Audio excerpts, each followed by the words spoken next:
President Tinubu appoints Major General Olufemi Olatubosun Oluyede as acting chief of army staff. CCN restores electricity to northern states after 9-day blackout. Petrol subsidy, floating of Naira, we stand by our advice to FG, says IMF. Abducted female doctor regains freedom after 10 months. Summary of the news.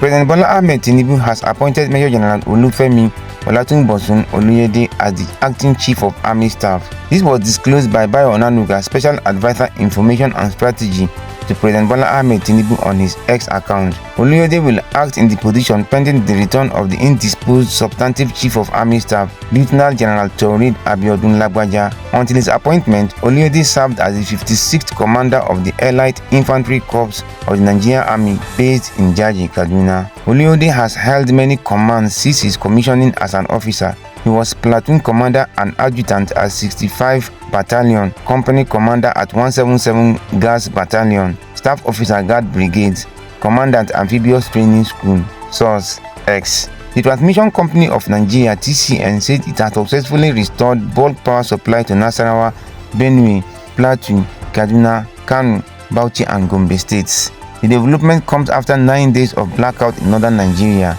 The company said electricity supply was restored to the affected states following the completion of repairs on the vandalized section of the 330 kV Ugwaji-Api transmission line 1 as of 4:56 p.m. on Wednesday evening. She, however, said restoration efforts were still continuing with the TCN engineering team preparing to commence work on the second 330 kV transmission line.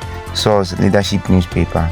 The International Monetary Fund (IMF) says it stands by its advice to Nigeria to remove petrol subsidy and float the exchange rate. The IMF's African Region Director, Abebe Selesi, at a briefing on the sideline of the IMF and World Bank annual meetings in Washington, D.C., US, had said the organization did not advise the president to remove fuel subsidy. However, an IMF spokesperson on Wednesday said the institute stands by its advice to the Tinubu-led government. We stand by our advice, though it's important to underscore that individual pieces of that advice cannot be viewed in isolation. Importantly, our advice on petrol subsidies and the exchange rate is set in a larger, comprehensive policy mix that also includes scaling up social transfers to provide the relief to Nigerians who are already suffering from a cost of living crisis or who are impacted by policy reforms, the spokesperson was quoted as saying.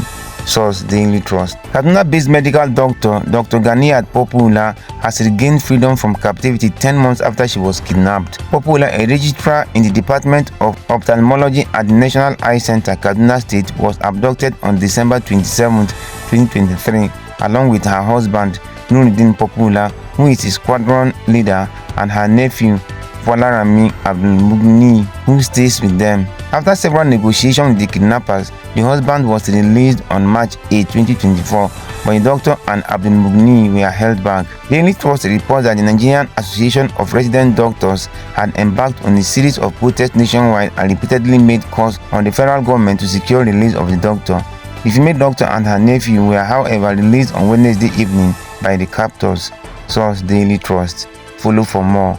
October 31st, 2024.